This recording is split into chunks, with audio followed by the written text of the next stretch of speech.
తెలుగు రాష్ట్రాల్లోని బీసీ బిడ్డలు దేశవ్యాప్తంగా మనం దశాబ్దాలుగా ఉద్యమాలు చేసి సాధించుకున్న కులగణన ఎంత మేరకు సక్రమంగా అమలవుతున్నదనే విషయం మీద నిగరాని పెట్టాల్సిన అవసరం ఉంది.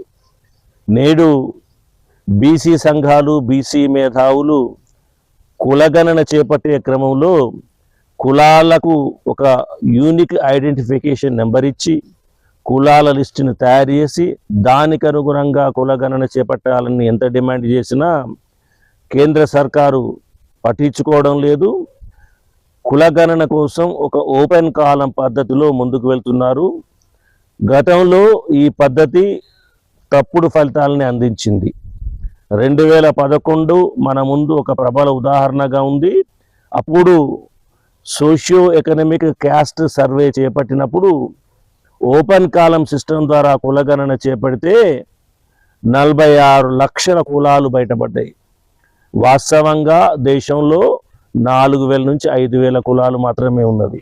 కాబట్టి ప్రతి కులానికి ఒక యూనిక్ ఐడెంటిఫికేషన్ నెంబర్ కేటాయించి దాన్ని బట్టి కులగణన చేపట్టాలని డిమాండ్ చేస్తే ఆధిపత్య వర్గాలు కుట్ర చేసి ఓపెన్ కాలం సిస్టమ్ ప్రకారమే వెళ్తున్నవి.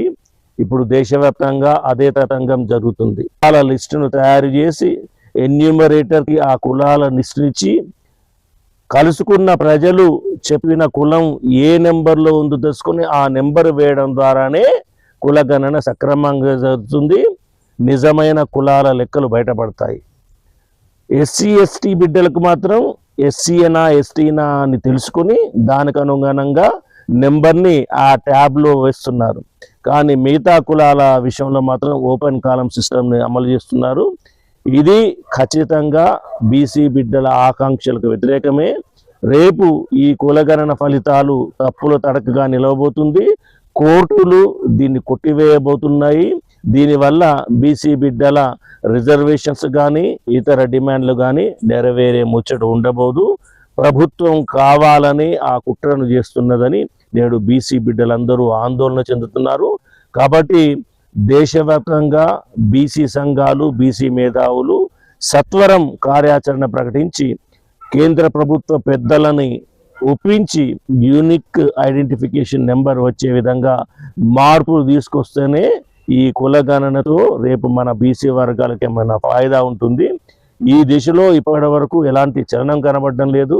ఇకనైనా బీసీ సంఘాల్లో సోయి రావాలి, తక్షణం కార్యాచరణ ప్రకటించాలని చెప్పేసి బీసీ బిడ్డలందరూ కోరుతున్నారు. జై ఫూలే.